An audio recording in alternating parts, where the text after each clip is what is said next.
मैं हूं doctor Raja Mehdi Hasan, chief consultant cardiologist.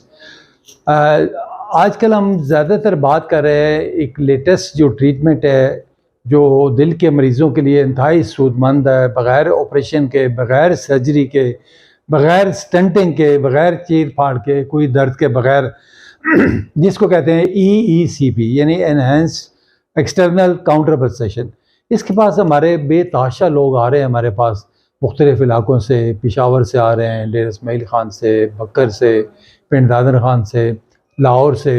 और अल्लाह का शुक्र है, लाख लाख शुक्र है कि लोग मुस्तफ़ीद हो रहे हैं हमारे पास और किसी मरीज़ की कोई शिकायत नहीं है।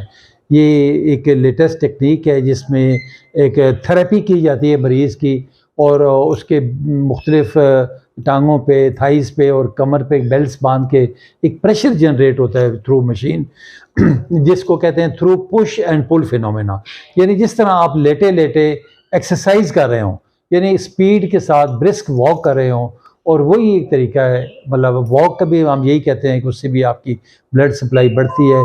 इसमें भी खून की जो ब्लड सप्लाई है जो दिल की तरफ बहुत ज़्यादा बढ़ती है और इससे आपकी शरीरें खुलती हैं, कुछ हार्मोन्स रिलीज़ होते हैं, केमिकल रिलीज़ होते हैं और उसकी वजह से आपकी एक्स्ट्रा शरीरें कोलेटरल्स बनती हैं और जिसकी वजह से आपके सिम्टम्स आस्ता आस्ता ख़त्म होकर फिर कम हो जाते हैं।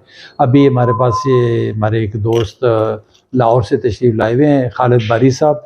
तो इनका ये है कि पहले इन्होंने कुछ अर्सा पहले इनका बाईपास हुआ था, वो ब्लॉक हो गया, फिर कुछ अर्से बाद फिर इनका बाईपास हुआ, फिर स्टेंटिंग भी हुई, लेकिन अनफॉर्चुनेटली फिर वो सिम्टम्स उसी तरह उनके थे। तो हम खुद उनसे पूछते हैं, बात करते हैं, तो खुद आपको वो बताएंगे कि इनके साथ क्या हुआ और आप कैसा महसूस करें। अस्सलाम वालेकुम बारी साहब। अस्सलाम वालेकुम जनाब साहब। बारी साहब, आप हमारे नाजरीन को कुछ बताइएगा कि आपकी तबीयत कैसी थी, आप यहाँ कैसे पहुँचे और आप कैसे महसूस कर रहे हैं? अल्हम्दुलिल्लाह, अल्लाह का शुक्र है जी, हम सही जगह पे आ गए। ये है कि सिम्टम तो वही थे जी, जो एंजाइना और बेसिकली जो था वो अनस्टेबल एंजाइना जो था वो हो गया था। यानी बैठे बैठे भी आपको दर्द हो रहा होता है? एक्सर्शन के भी दर्द। जी जी। तो बस ज़्यादातर गुजारा जो है नाइट्रेट्स पे होता था या इंजेक्शन वगैरह जुबान के नीचे रखने से चलता था। तो दवाइयाँ खाते रहते थे, लेकिन उसके बाद फिर नाइट्रेट्स पे डिपेंडेंट बंदा बहुत ज़्यादा होता जाता है। इन्वेसिव ट्रीटमेंट जो थी मेरे बस में नहीं थी, क्योंकि 2 दफ़ा नाकाम हो चुका है। यानी 2 दफ़ा बाईपास हो चुका है, जो कामयाब ना हुआ। उसके बाद स्टेंटिंग 3-4 दफ़ा स्टेंट डाले, लेकिन डिडंट वर्क आउट। तो फिर हम आपके क्लिनिक में आ गए, अल्लाह का शुक्र है। यहाँ पे हमें बड़ा अच्छे तरीके से आपने एंटरटेन किया। मशीनें बहुत अच्छी हैं, आपकी मौजूदगी, एक तजर्बाकार कार्डियोलॉजिस्ट का मौजूद होना, ये बज़ाते खुद एक बड़ी बंदे के लिए तमानियत और सुकून का बायस है।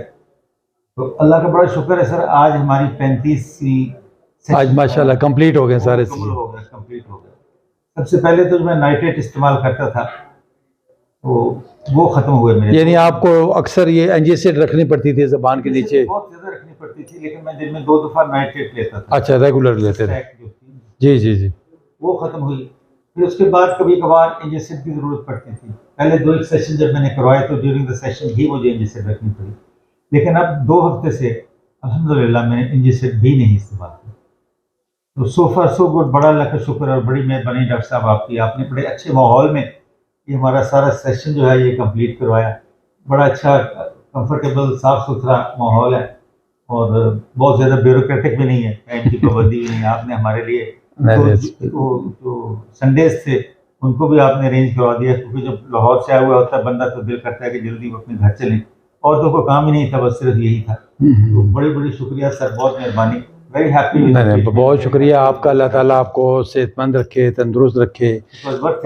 तो आप हमारे बाकी जो दोस्त हैं जिनको अगर दिल की तकलीफ़ है या कोई बाईपास किसी को एडवाइस हुआ है या एंजियोप्लास्टी, आप क्या एडवाइस करेंगे उनको, क्या कहना चाहेंगे? बेसिकली तो मैं तो यही समझाऊं कि पहले दौर में भी बाईपास तो नहीं होता था, लेकिन पहले दौर में भी कोलेटरल आर्टरीज इसी तरह डेवलप होती थी कि लोग एक्सरसाइज करते थे, काम काज में जो था तो शिद्दत से जो है वो एग्जर्ट करना पड़ता था। आजकल वो नहीं है, तो ऑब्वियसली फिर कोलेटरल आर्टरीज होती नहीं है, तो स्टेंट जो है पता नहीं क्या होता है क्या नहीं होता। मेरे लिए तो कभी कामयाब नहीं रहा, ना स्टेंट कामयाब रहा, ना 2 दफ़ा का बाईपास कामयाब रहा।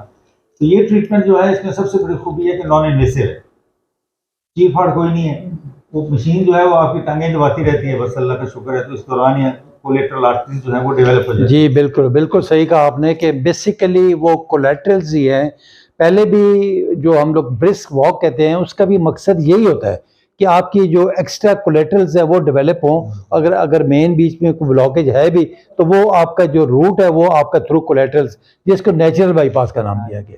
तो ये अल्लाह का शुक्र है कि आपकी डेवलप हैं और आप मेंटेनेंस वास्ते कितनी वॉक करनी चाहिए? रोज़ाना 40 मिनट रोज़ाना वॉक करें आप, 40 मिनट रोज़ाना ब्रिस्क वॉक करें, खाली पेट वॉक करें और इसको हैबिट बनाएं अपनी। इसके सिर्फ मैं ये कहता हूँ कि 3 पिलर्स ऑफ ट्रीटमेंट है।